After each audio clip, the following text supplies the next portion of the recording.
नमस्कार, स्वागत है आपका सरकार आपके साथ में। मैं हूं अंशु सिंह। सरकार आपके साथ एक ऐसा कार्यक्रम है जिसमें हम सरकार की योजनाओं के बारे में आपको विस्तृत जानकारी देते हैं। आज जिस योजना के बारे में हम आपको जानकारी देने वाले हैं वो खास तौर पर आदिवासी इलाकों के सामाजिक आर्थिक उत्थान से जुड़ी हुई योजना है, जिसका नाम है पीएम जनमन योजना। शिक्षा, स्वास्थ्य, सुरक्षित आवास और इसके अलावा डिजिटल कनेक्टिविटी के अलावा तमाम मूलभूत सुविधाएं इन इलाकों में पहुंचाने के लिए इस योजना को जमीन पर उतारा गया है। आइए जानते हैं इस योजना का सार अपनी इस रिपोर्ट में।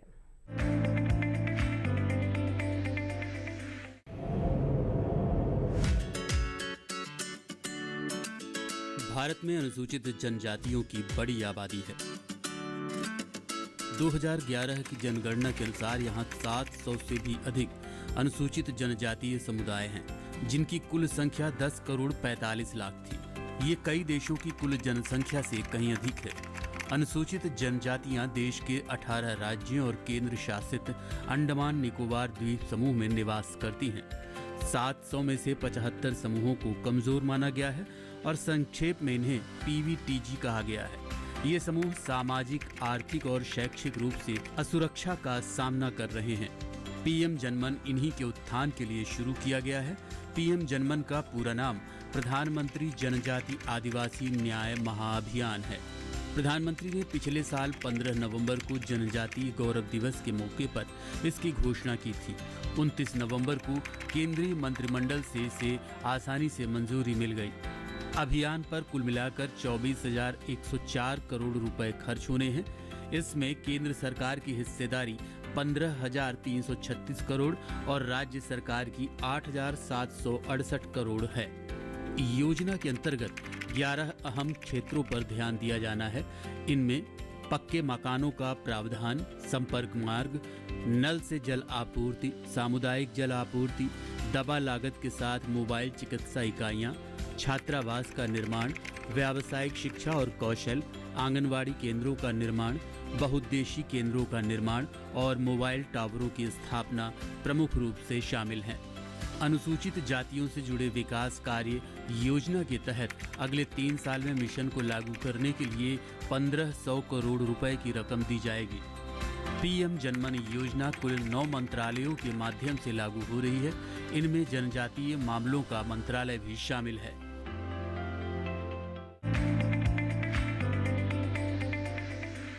तो ये था योजना का सार, जिसमें हमने आपको पीएम जनमन योजना से जुड़ी महत्वपूर्ण बातें बताई। फिलहाल वक्त एक छोटे से ब्रेक का, कहीं मत जाइएगा। देखते रहें सरकार आपके साथ। ब्रेक के बाद बात करेंगे विशेषज्ञ से।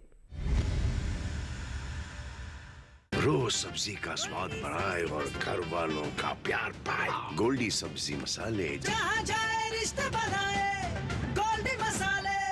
क्या गुस्सा आप पर हावी हो रहा है? टेलीमानस के 14416 पर कॉल कर गुस्से पर काबू पाने के लिए मार्गदर्शन प्राप्त करें।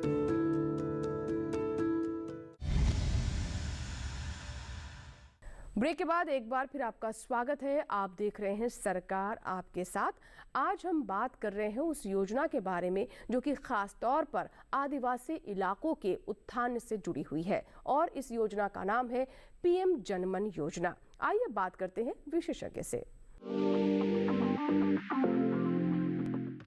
पीएम जनमन योजना से जुड़ी कई बातें अभी तक आपने कार्यक्रम में जानी। आइए अब जानते हैं विशेषज्ञ से इससे जुड़े और महत्वपूर्ण बिंदुओं के बारे में, और इसके बारे में विस्तार से जानकारी देने के लिए हमारे साथ स्टूडियो में मौजूद हैं डॉक्टर नवलजीत कपूर। सर, बहुत बहुत स्वागत है आपका कार्यक्रम में। और आप संयुक्त सचिव हैं जनजातीय कार्य मंत्रालय में, और इस विषय के बारे में आपसे बेहतर कौन बता पाएगा। तो सर, सबसे पहले शुरुआत यहीं से करते हैं कि इस पूरी योजना का, जिसे हम महान्याय अभियान के तौर पर जान रहे हैं, ये एक अपने आप में विशिष्ट बनाता है। जो हम बाद में इस योजना के बारे में हम इस पूरे नाम को पढ़ते हैं, आदिवासियों के उत्थान में इसकी क्या भूमिका है? जैसा कि आप बात जानते हैं, भारत में लगभग 700 जनजातियां हैं। उसमें 75 जनजातियां ऐसी हैं जो कि बहुत कमज़ोर हैं, इसलिए इनको पर्टिकुलरली वर्नेबल ट्राइबल ग्रुप्स कहते हैं जी। अभी तक भारत सरकार की जितनी स्कीम्स चलती थी चाहे वो रोड हो, बिजली हो, पानी हो, स्कॉलरशिप्स हो, एकलव्य स्कूल्स में एडमिशन्स हो, इन सब में इनके लिए विशेष अधिकार थे कि इनको प्रायोरिटी दी जाएगी। बट उसके बावजूद भी ये 75 ग्रुप ऐसे रहे जो कि काफ़ी पिछड़े रहे। उसका मेजर कारण एक तो ये था कि ये इतने दूर दराज के क्षेत्रों में रहते हैं कि जहाँ पे जंगल है, बॉर्डर एरिया है, पहाड़ है, और इसमें जब डेटा इनके बारे में इकट्ठा किया गया तो लगभग 188 डिस्ट्रिक्ट्स में 15 लाख हाउस होल्ड्स हैं, इनकी लगभग 39 लाख की पॉपुलेशन है, 13,000 विलेजेस और 23,000 हैबिटेशंस में इन जनजातियों के लोग रहते हैं, और 847 लगभग 850 ऐसे ब्लॉक्स हैं। जो गवर्नमेंट ऑफ इंडिया की पुरानी स्कीम्स थी, अगर हम सेल्फ हेल्प ग्रुप्स की बात करें या रोड्स की बात करें, प्रधानमंत्री ग्राम सड़क योजना में जो नॉर्म्स थे वो 300 की जहां पे आबादी है वहां पे प्रधानमंत्री ग्राम सड़क योजना का प्रावधान था। इसी तरह से आंगनवाड़ी के लिए भी लगभग 300 की आबादी होनी चाहिए। जी जी। बट इसमें 24,000 जो हैबिटेशंस हैं उसमें लगभग 15,000 ऐसी हैबिटेशंस हैं जिनकी जहां पे इनकी जनसंख्या इवन 100 से भी कम है। तो जैसे जल जीवन मिशन एक स्कीम है, उसमें हर घर तक जल पहुंचना है, बट जहां पे 20 टोले का घर है या 25 टोले का घर है वहां तक वो स्कीम्स नहीं पहुंच पाती थी। तो माननीय प्रधानमंत्री जी ने 15 अगस्त को लाल किले से आह्वान किया था। अभी हमारी सारी स्कीम्स की जो बेनिफिट्स हैं वो लास्ट माइल पे जो लोग खड़े हुए हैं उन तक पहुंचना चाहिए, इसीलिए ये महान्याय अभियान की शुरुआत हुई। बिल्कुल। तो सर जैसे कह रहे हैं आप कि पहले ही योजना सरकार की कई हैं, सेंटर की योजनाएं हैं, लेकिन क्योंकि उनके मानदंड अलग थे इसीलिए वो योजनाएं उन सुदूर इलाकों तक, आदिवासी इलाकों तक नहीं पहुंच पाते थे, जहाँ की अगर जनसंख्या कम है या फिर जो वहाँ की बसावट है वो कम है, तो उसमें एक तरीके से कह सकते हैं कि उसमें कुछ ढील है इस योजना के अंतर्गत। जैसे आपने बताया कि नंबर ऑफ पीपल कितने हैं उस गांव में, या टोले कितने हैं, उसमें काफ़ी रिलैक्स्ड है ये। ना सिर्फ रिलैक्स है, बट इसमें जो फाइनेंशियल नॉर्म्स और जो स्कीमेटिक नॉर्म्स जिसको आप कहते हैं कि एक स्कीम किन लोगों के लिए एलिजिबल होगी। जैसा आप जानते हैं आयुष्मान भारत कार्ड के लिए आधार चाहिए, कास्ट सर्टिफिकेट चाहिए। पीएम किसान सम्मान निधि के लिए उसका जनधन अकाउंट भी चाहिए, उसका आधार भी चाहिए और उसका एफआरए पट्टा भी चाहिए। तो ये चूंकि इतनी दूर, आप डिस्ट्रिक्ट हेडक्वार्टर में मान लीजिए कि जल की सैचुरेशन हो चुकी है, बट इनका जो पट्टा है वो इतनी दूरी पे है कि डिस्ट्रिक्ट सैचुरेशन होने के बाद भी ये छोटे छोटे टूले छूट गए। जी जी जी। तो इस तरह से जैसे कुछ गांव हैं वहां तक तो बिजली पहुंच गई, बट इनके टोलों तक नहीं पहुंची। जी जी। वहां गांव तक पानी पहुंच गया, इनके टोलों तक नहीं पहुंचा।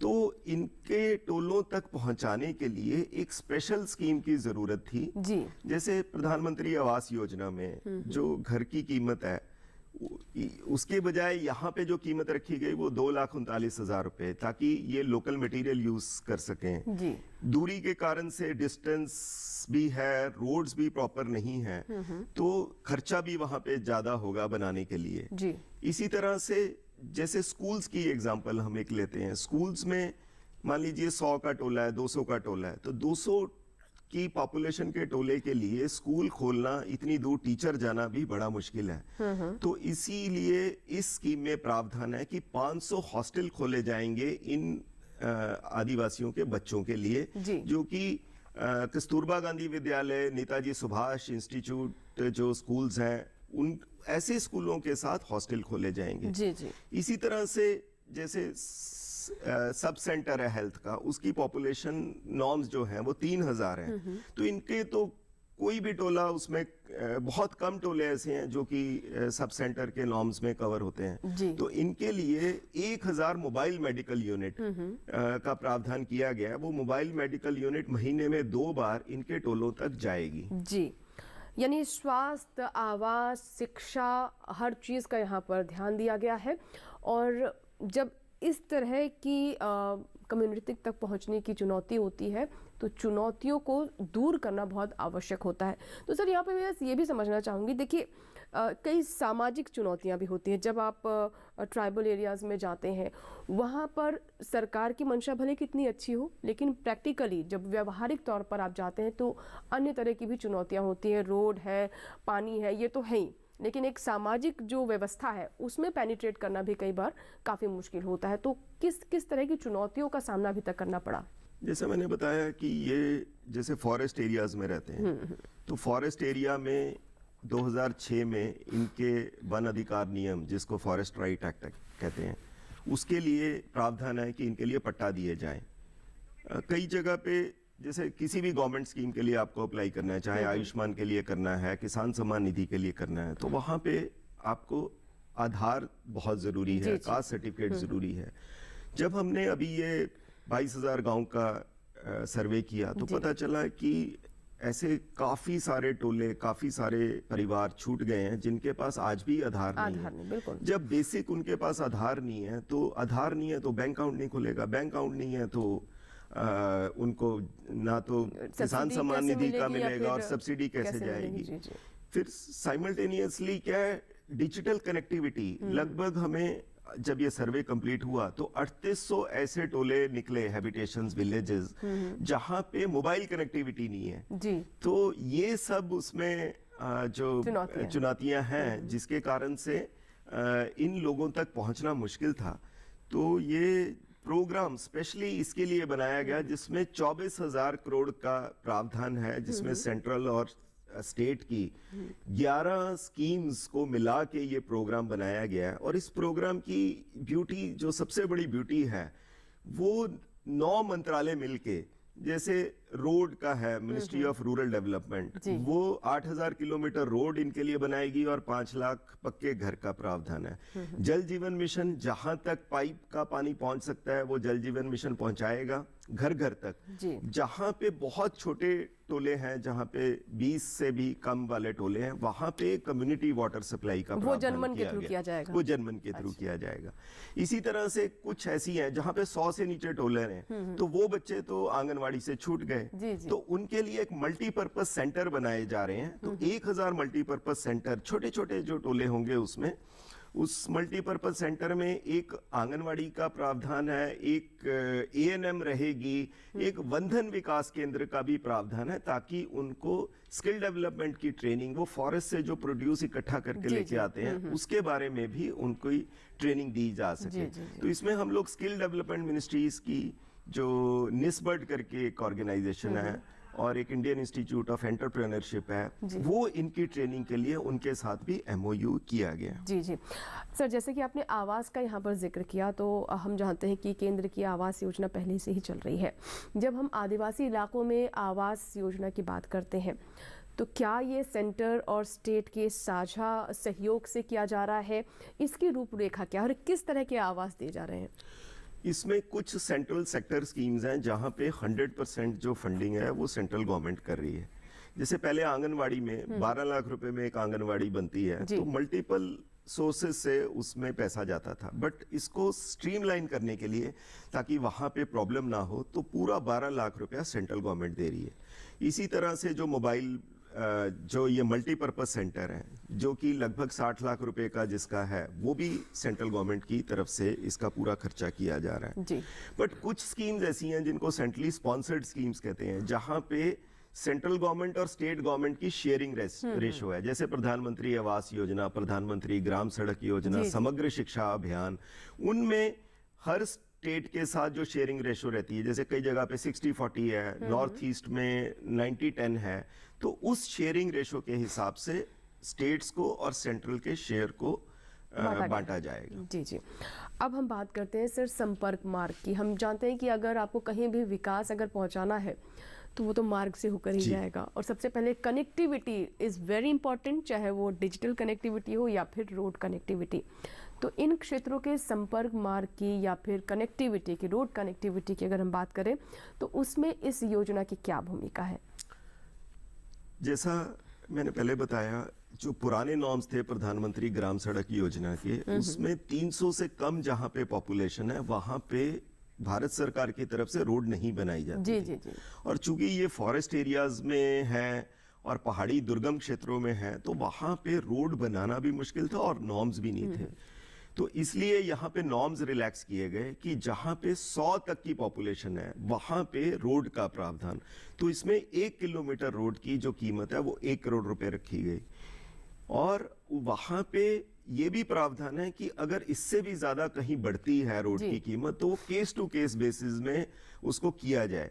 इसी तरह से जो डिजिटल कनेक्टिविटी है, मोबाइल है, इंटरनेट है, तो उसके लिए जैसा मैंने बताया 3800 ऐसे लोकेशंस हैं जहां पे मोबाइल कनेक्टिविटी नहीं है। तो डिपार्टमेंट ऑफ टेलीकम्युनिकेशन बीएसएनएल के थ्रू यहाँ पे टावर लगा रहा है और वो लगने भी शुरू हो गए। जी जी जी बिल्कुल। तो चलिए सर, हमने अभी शिक्षा के बारे में भी बात कर ली, आपने कौशल विकास के बारे में भी बताया कि कैसे जो फॉरेस्ट एरिया में जो युवा है उनका कौशल विकास किया जाए, फॉरेस्ट प्रोड्यूस जो है वो उनके लिए मार्केट कनेक्टिविटी हो। अब यहाँ पर सर ये भी जानना आवश्यक हो जाता है, ख़ास तौर पर जब हम महिलाओं की बात करते हैं, तो महिलाओं की शिक्षा, उनके स्वास्थ्य, उनके विकास, उनके आर्थिक विकास के लिए भी क्या किसी तरह का प्रावधान है?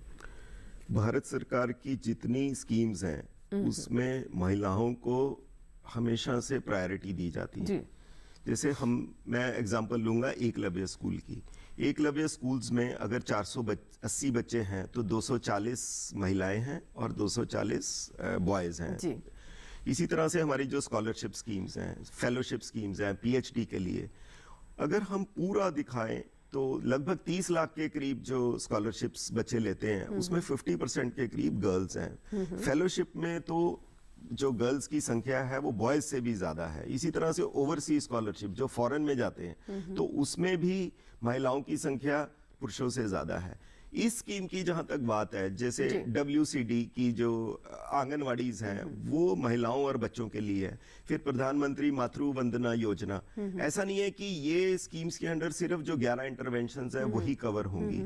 आयुष्मान भारत का भी उसको लाभ मिलेगा, PM किसान का भी मिलेगा, मातृ वंदना योजना का भी मिलेगा। फिर जो फ्री राशन, अगर कहीं पे बहुत दूरी पे है उनको पहुंचने में समय लगता है तो वहां पे भी राशन शॉप्स भी खोली जाएंगी। तो आप देखेंगे एक ये फर्स्ट टाइम ऐसी स्कीम है जो जिसमें ट्राइबल मिनिस्ट्री नोडल डिपार्टमेंट है, टारगेटेड पॉपुलेशन के लिए 9 मंत्रालय मिलके काम करें। तो ये होल ऑफ गवर्नमेंट अप्रोच की बात first time government of India में इस तरह से कि सबको आपकी रिस्पॉन्सिबिलिटी है इन ग्रुप के प्रति जो 75 साल के बाद भी जहां तक हमारी स्कीम्स या तो पहुंचने में डिफिकल्टी हुई अवेयरनेस के कारण से। और सर विकास वो विकास ही नहीं है जो कि अंतिम व्यक्ति तक ना पहुंचे। और हम देख रहे हैं कि डिस्पैरिटी बहुत थी कि ये जो एक सेगमेंट था या फिर एक क्षेत्र था ये पीछे ही छूटता जा रहा था। जो शहरों में विकास कर रहे हैं वो खाई बहुत ज़्यादा हो गई थी और उसी खाई को पाटने के लिए ये महान्याय अभियान इसे नाम दिया गया, जिसमें आप बता रहे हैं कि इतने सारे मंत्रालय मिलकर काम कर रहे हैं। सही मायने में देखें तो रियल सेंस में यही एक अंत्योदय मिशन है जो कि लास्ट माइल पे जा रहा है। सर किसी भी अभियान को कामयाब बनाने में जन भागीदारी बहुत महत्वपूर्ण है। ये एक अम्ब्रेला स्कीम है जितना अभी तक मुझे समझ आया, जिसमें जल है, स्वास्थ्य है, शिक्षा है, सिक्योरिटी है और जो इंफ्रास्ट्रक्चर है उसे डेवलप करने के लिए अभी प्रावधान है। लेकिन अगर हम जागरूकता की बात करें, जिनके लिए ये योजना है उन्हें जागरूक होना भी बहुत आवश्यक है। इसके लिए भी क्या कोई प्रयास किया जा रहा है और क्या ये इसमें कुछ ऐसा भी है जो कि एक जिसमें सबसे छोटी यूनिट गाँव है या फिर कोई व्यक्ति है? चूंकि इसमें central government, state government, district collectors 3 levels पे यहाँ पे इम्प्लीमेंटेशन मैकेनिज्म है। जैसे सेंट्रल गवर्नमेंट के फंड्स होंगे वो स्टेट में जाएंगे, स्टेट लेवल पे डिस्ट्रिक्ट लेवल कमिटीज हैं। इसी तरह से हमने ब्लॉक लेवल पे एक ब्लॉक लेवल का अधिकारी गया है, चाहे वो ब्लॉक डेवलपमेंट ऑफिसर है, वहां पे शिक्षा अधिकारी है, स्वास्थ्य अधिकारी है, जी जी। उसको 4-4, 5-5 हैबिटेशंस की जिम्मेवारी दी कि आप इस हैबिटेशन के आप इंचार्ज हो और जो 9 मिनिस्ट्रीज के साथ जो कोऑर्डिनेशन है वो आपको बाकी लोगों के साथ मिलकर करनी है। इसके लिए एक मंथन शिविर दिल्ली में किया गया, उसमें सभी मंत्रालयों के ऑफिसर, सभी प्रिंसिपल सेक्रेटरी स्टेट से आए। उसके बाद हमने सभी डिस्ट्रिक्ट कलेक्टर जो लगभग 190 जिले हैं उनके डिस्ट्रिक्ट कलेक्टर्स के बाद संवाद किया फिर आईसी वैन्स जो कि अवेयरनेस के लिए अभी लगभग 5000 से ज्यादा कैंप्स पिछले 15 दिन में लग चुके हैं। जी, जी। और वहां पे यूआईडीआई जो आधार की टीम है, सीएससी की टीम है, आयुष्मान की टीम है, वो सब इनके village to village, door to door जाके कहें तो वो कैंप्स लगा रही है, ताकि इनकी जो बेसिक जो डॉक्यूमेंट्स हैं, आधार का सर्टिफिकेट और जनधन बैंक अकाउंट, ये सबसे पहले ये सैचुरेट हो। उसके बाद जो स्कीम्स हैं, जो 11 स्कीम्स हैं, इसके साथ साथ जो भारत सरकार की दूसरी स्कीम्स हैं, उनका भी इन तक बेनिफिट पहुंचे। उसके लिए इनके लिए एक पैम्फलेट भी बनाई गई है, दीवारों पे भी लिखा गया है कि ये आपकी स्कीम है, आप इसमें एलिजिबल हैं। पैम्फलेट में कि आपके लिए कौन सी स्कीम है, क्या इसकी एलिजिबिलिटी क्राइटेरिया है, और इस स्कीम को बहुत ही सिंपल रखा गया है ताकि उनको इस स्कीम की एलिजिबिलिटी लेने के लिए मुश्किलात ना आए। जी बिल्कुल सर, बहुत सुंदर प्रयास किए जा रहे हैं, बिल्कुल साफ तौर पर समझा जा सकता है। और हम ये भी जानते हैं सर, इस मिशन की शुरुआत को बहुत समय नहीं हुआ है, और जो एक टाइम पीरियड हम लेकर चलते हैं किसी भी योजना का, जो जेस्टेशन पीरियड हम मानते चलते हैं 5 साल, उसके बाद हम किसी परिणाम की बात करें। लेकिन क्योंकि ये महान्याय अभियान है और इतने पुरजोर तरीके से प्रयास किए जा रहे हैं, अभी तक के क्या क्या अचीवमेंट रहे? 15 नवंबर को माननीय प्रधानमंत्री जी ने खूंटी जिले से इस अभियान को लॉन्च किया था, और 15 जनवरी लगभग 2 महीने होंगे जब, तो इसमें मेरे को ऐसा लगता है जैसे कि आधार, आयुष्मान कार्ड और किसान सम्मान निधि, एफआरए पट्टा, जिस तरह से मिशन मोड में काम चल रहा है, तो सबसे पहले इनको सैचुरेट किया जा रहा है। और आपको मैं बताना चाहूंगा, ये नंबर तो डेली बेसिस पे बढ़ रहा है। जी, जी। अभी तक 1.5 लाख से ज्यादा एप्लीकेशंस पिछले 2 महीनों में घरों की आ गई हैं। वाह। इसी तरह से लगभग 1000 किलोमीटर रोड के स्टेट्स ने अपने प्रपोजल्स भेज दिए हैं। हमारे पास जैसे मल्टीपर्पज सेंटर और वंधन है, 800 प्रपोजल हमारे पास मल्टीपर्पज सेंटर के आ चुके हैं। इसी तरह से 400-450 प्रपोजल वंधन के आ चुके हैं। तो हम लोग ये कोशिश कर रहे हैं, जो भी प्रपोजल्स आ रहे हैं उसको प्रायोरिटी के हिसाब से, इतना चूंकि पिछले हम 1-1.5 महीने से कलेक्टर से भी बात कर रहे हैं, स्टेट गवर्नमेंट से भी बात कर रहे हैं। मेरे जो यंग कलेक्टर्स हैं उनसे जब बात होती है तो हमेशा ये इस बात पे वो जोर दे रहे हैं कि हम हमेशा सोचते थे कि इन लोगों के लिए क्या स्कीम हम कर सकते हैं, क्योंकि कभी भी वो कवर नहीं होती थी। जी, जी। मैं आपको बता रहा हूं, आप कहीं भी जाके किसी डिस्ट्रिक्ट में, विलेज में देखेंगे, कलेक्टर्स खुद फील्ड में पहुंच के बिल्कुल उनके साथ संवाद कर रहे हैं कि आपको क्या चाहिए। जैसे कल नासिक की एक आशिमा मित्तल हमारे सीईओ हैं, वो नासिक में एक गांव में गए हुए थे, तो उन्होंने कहा जी बाकी चीजें हमारे पास पहले से पहुंची हुई हैं, हमें वंधन केंद्र चाहिए। किसी ने कहा कि यानी हर एक क्षेत्र की अपनी जरूरत है, उसे समझना ज्यादा आवश्यक है, और ये तभी संपर्क स्थापित हो सकता है जब आप फील्ड में जाएं। सर, हमने एक चीज ये भी देखी कि सेंटर तो अपनी योजना बना देते हैं, लेकिन जो स्टेट है उसकी भी भूमिका इसमें बहुत महत्वपूर्ण होती है कि कोई योजना कितनी सुचारू रूप से आगे बढ़ेगी। तो क्या सरकार की तरफ से कोई ऐसा प्रावधान भी किया गया कि चेक एंड बैलेंस भी बना रहे कि जो कार्य किए जा रहे हैं वो वाकई में जमीन पर पहुंच रहे हैं? इसमें सबसे इम्पोर्टेंट है, क्योंकि जो ये जातियां हैं इनके अपने कल्चर है, अपना इकोसिस्टम है, उसको जानना बहुत ज़रूरी है। इसके लिए भारत सरकार ने सभी 75 पीवीटीजीज जो ग्रुप्स हैं उनके लिए एक नोडल ऑफिसर बनाया, और अभी जो प्रायोरिटी में 100 डिस्ट्रिक्ट्स, जो 190 में से 100 डिस्ट्रिक्ट्स हैं, उसमें भारत सरकार के स्टेट प्रभारी ऑफिसर्स भी विजिट कर रहे हैं, और डिस्ट्रिक्ट लेवल पे भी ऑफिसर्स जा रहे हैं। वो कलेक्टर्स के साथ बात कर रहे हैं, इनकी क्या जरूरतें हैं उसको समझ रहे हैं। जो हम स्कीम्स को पहुंचाना चाह रहे हैं, जो अवेयरनेस प्रोग्राम है, क्या इन तक पहुंच रहे हैं कि नहीं पहुंच रहे, वो भी हम लोग कोशिश कर रहे हैं। और सबसे बड़ी बात मैं ये कहना चाहूंगा, माननीय राष्ट्रपति जी जब भी किसी स्टेट में जा रही हैं, वो इन समूहों के साथ जरूर वार्तालाप करती हैं। और जून मंथ में, जो पिछला जून 23 में माननीय राष्ट्रपति जी ने इन 75 पीवीटीजीज ग्रुप्स के हर ग्रुप के 20-20 लोगों को बुलाया, तो 1600 के करीब ये जो लोग थे, ये राष्ट्रपति भवन में भी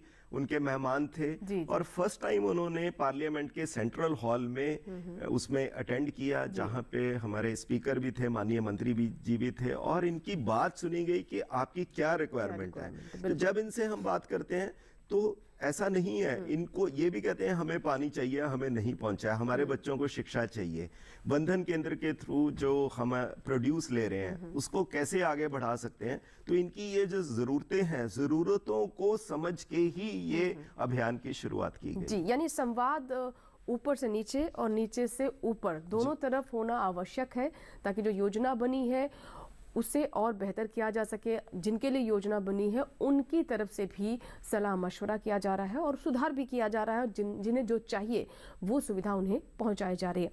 जनमन योजना यानी आदिवासी इलाकों में जो हमारे भाई हैं, हमारी बहनें हैं, उन तक ये तमाम सुविधाएं पहुंच सके। बहुत बहुत शुक्रिया सर, आप स्टूडियो में आए और इतनी महत्वपूर्ण चर्चा की और इतने विस्तार से, इतने सरल शब्दों में इस पूरी योजना के बारे में जानकारी दी। धन्यवाद। बहुत धन्यवाद। तो ये था हमारा आज का सरकार आपके साथ, जिसमें हमने जाना पीएम जनमन योजना के बारे में विस्तार से। आशा करते हैं कि आज का कार्यक्रम आपको ज़रूर पसंद आया होगा। अगर आपके कोई सुझाव है, कोई फीडबैक है, तो आप हमें ईमेल भी कर सकते हैं। हमारा ईमेल आईडी नोट कर लें, sarkaraapkesaath@gmail.com। इसके अलावा सोशल मीडिया के माध्यम से भी आप हमें संपर्क कर सकते हैं। फेसबुक पर जाएं, सर्च बॉक्स में सरकार आपके साथ टाइप करें, हमारा पेज खुल जाएगा जिसे आप फॉलो कर सकते हैं। आप अपने सुझाव हमारे टोल फ्री नंबर पर भी दे सकते हैं। हमारा टोल फ्री नंबर नोट कर लें, 1800-113060। सुबह 6 बजे से रात 10 बजे के बीच में आप इस नंबर पर कॉल कर सकते हैं और अपने सवाल रिकॉर्ड करवा सकते हैं। अपने सवाल आप मैसेंजर या फिर वॉल पर लिखकर भी हम तक पहुंचा सकते हैं। आपके सुझाव, आपके सवालों का हमें इंतजार रहता है। आपका फीडबैक हमें कार्यक्रम को और बेहतर करने में मदद करता है। सरकार आपके साथ एक नए अंक में एक नई योजना के सार के साथ फिर होगी आपसे मुलाकात। तब तक आप बने रहें दूरदर्शन किसान के साथ। नमस्कार।